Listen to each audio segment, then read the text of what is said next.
Share aja. Ya, ke kelas ya. Ayo, dibuat Sera. Sini Bu. Ya, boleh.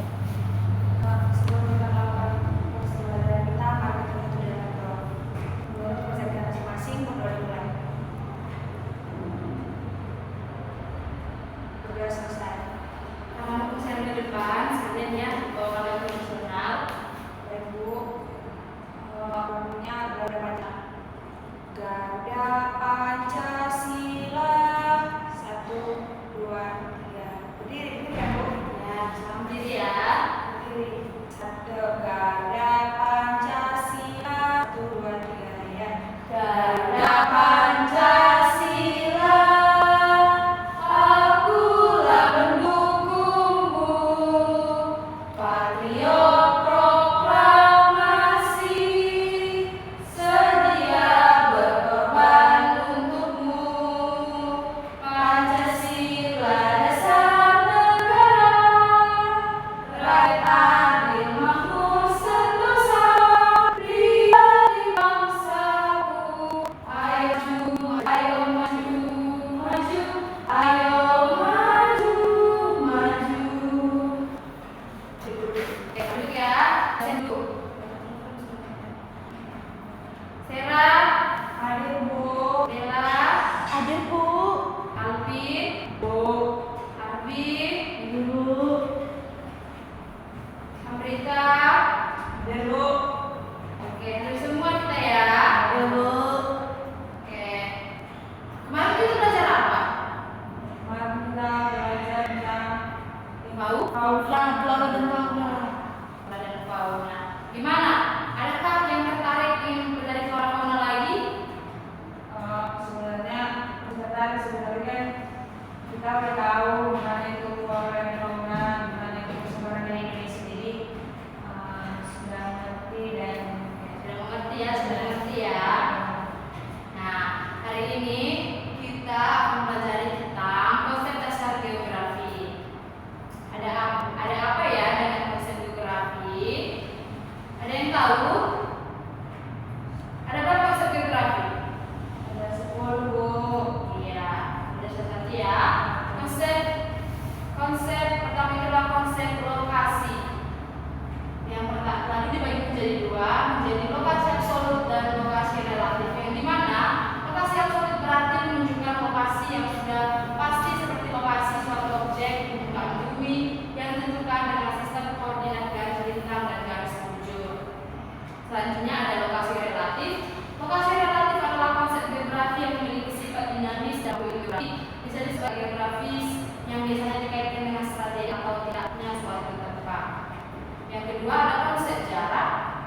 Pada konsep jarak ini juga ada dua, yaitu jarak mutlak atau absolut, dan kedua yaitu jarak relatif. Jarak mutlak atau absolut adalah jarak geometrik yang didapat dalam satuan panjang meter, m atau kilometer. Kita bisa lihat di sini jarak pola itu adalah 5.000 mil. Ini adalah jarak absolut. Nah, pada jarak relatif ini adalah jarak waktu yang diukur dengan satuan waktu, hari, jam, menit, dan detik. Dapat kita lihat di sini jarak Kiel dan Beijing menggunakan pesawat adalah 4 jam. Konsep selanjutnya itu adalah konsep morfologi. Morfologi merupakan perwujudan bentuk daratan bumi sebagai rangkaian atau penurunan wilayah seperti erosi dan pengendapan atau sedimentasi melihat peristiwa tersebut. Ada wilayah yang berbentuk pulau, pegunungan, dataran lereng, lembah, dan dataran alfiah. Nih gambarnya kurang lebih seperti ini. Kalau ini kurang apa, tapi dia seperti gua. Selanjutnya adalah konsep aglomerasi. Aglomerasi adalah pemusatan adalah kecenderungan persebaran penduduk yang bersifat mengelompok pada suatu wilayah dan relatif sempit dan bersifat menentukan karena kesamaan gejala ataupun faktor lain yang menentukan. Nah, dapat kita lihat di sini kan dia memusat seperti di kota Medan. Inilah di kota Medan. Medannya. Jadi mulai orang-orang yang di sini itu yang pikir-pikiran ini mereka pergi ke kota untuk bekerja dan mendapatkan keuntungan dari wilayah itu. Selanjutnya adalah konsep nilai kegunaan. Nilai kegunaan itu merupakan konsep yang sangat berkaitan dengan nilai guna dari suatu wilayah yang dapat dikembangkan menjadi potensi yang menunjang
gunung ini seperti di Brastagi mereka bertani, di pesisir ini mereka menjadi nelayan. Selanjutnya adalah konsep interaksi. Nah, kegiatan saling memengaruhi daya, objek dan tempat yang satu dengan tempat lainnya. Setiap tempat pengembangan potensi sumber daya alam adalah kebutuhan yang selalu sama dengan tempat lainnya. Perbedaan tersebut mengakibatkan terjadinya interaksi antar wilayah, interaksi antar daerah, pedesaan, perkotaan sangat penting perannya untuk pemenuhan kebutuhan hidup di antara kedua. Nah, seperti di desa ini kan bertani. Nah, orang kita juga butuh makan. Jadi pertanian pindah ke kota untuk bertani.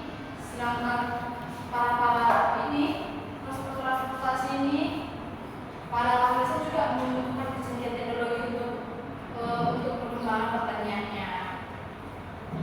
Selanjutnya adalah konsep keterkaitan ruangan yang dimana menunjukkan tingkat keterkaitan antar wilayah yang mendorong terjadinya interaksi sebab akibat antar wilayah.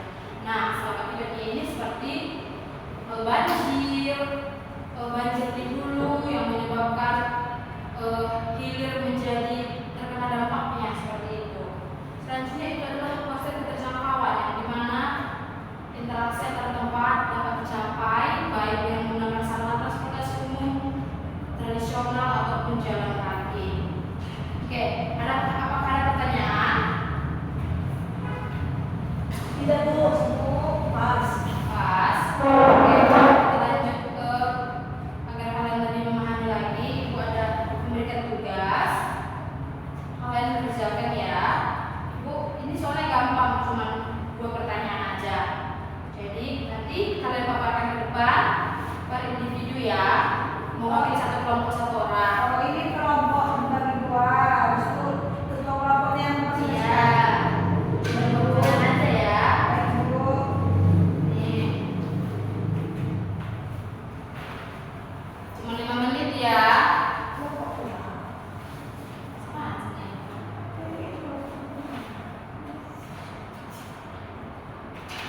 Oke. Silahkan bacakan ya, cuma 5 menit. Pertanyaan yang kedua. Oke Bu.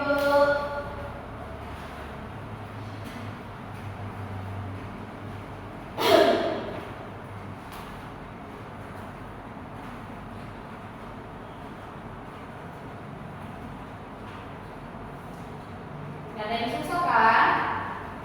Kalau Bu sesuai kok sama ini program lain.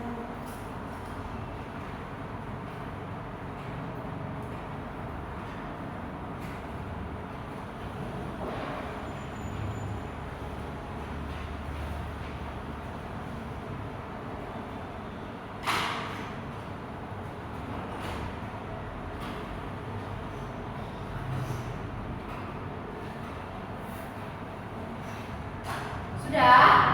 Belum Bu. Belum?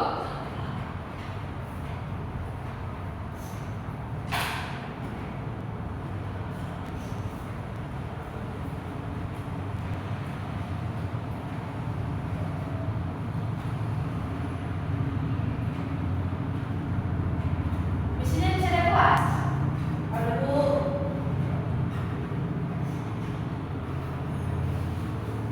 Ayo.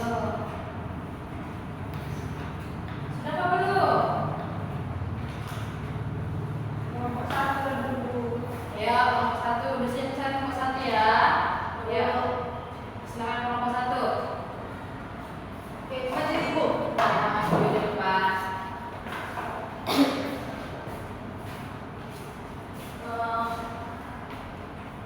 Saya dalam pelajaran mewakili kelompok dan 1. Jadi yang soal pertama yaitu di daerah dataran rendah terbentuk pemukiman menyebar, sedangkan di daerah aliran sungai terbentuk pemukiman memanjang. Pertanyaan tersebut berkaitan dengan konsep geografi, yaitu konsep pola yang dimana bentuk pemukiman mengikuti topografi wilayahnya. Alasannya karena di soal juga dijelaskan menyebar dan memanjang.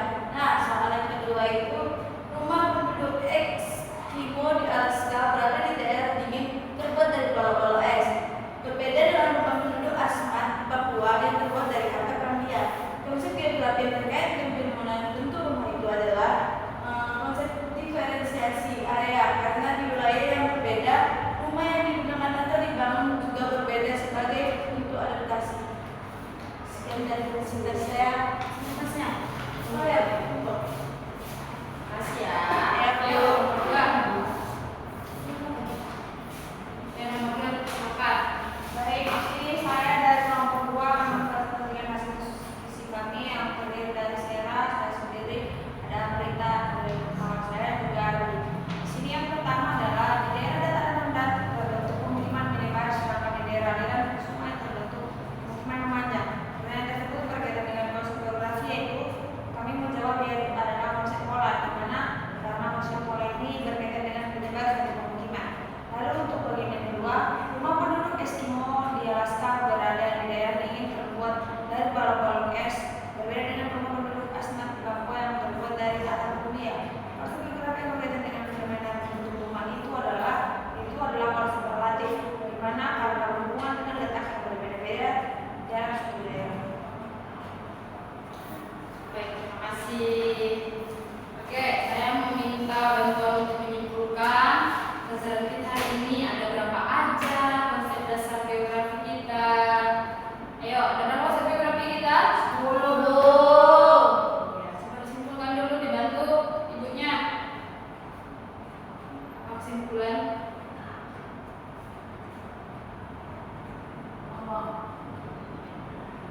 Kami menjelaskan beberapa konsep lokal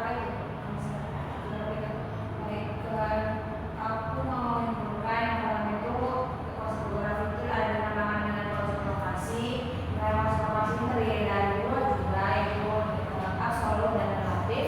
Lalu ada konsep jarak, lalu ada konsep morfologi, ada konsep aglomerasi, juga ada konsep nilai penggunaan, lalu ada konsep pola, ada konsep diferensiasi area, dan ada konsep interaksi, ada konsep berkaitan keuangan. Seperti itu. Oke, terima kasih. Berarti itulah sebagian dari 10 konsep dasar geografi. Terima kasih ya. Baik, Bu. Apakah pelajaran kita hari ini menyenangkan? Menyenangkan. Nah, berarti saya tidak tingkatkan lagi nanti ya. Untuk tugas rumahnya nanti Ibu kirim melalui juga kita dan isi melalui Ibu menggunakan Google Form, jadi Ibu kirim Google nanti ya. Jangan lupa dipelajari juga materi kita untuk minggu depan itu ada tentang untuk punya tentang apa? Tentang mitigasi bencana, Bu. Iya, mitigasi bencana. Jangan lupa ya, buka bukunya ya. Ya, Bu. Bye. Selamat pagi, Bu. Terima kasih, Bu. Sebelum itu kita berdoa dulu. Oh, berdoa dulu. Iya loh, Bu. Ayo. Sebelum kita pulang, mari kita berdoa menurut agama masing-masing. Berdoa dimulai.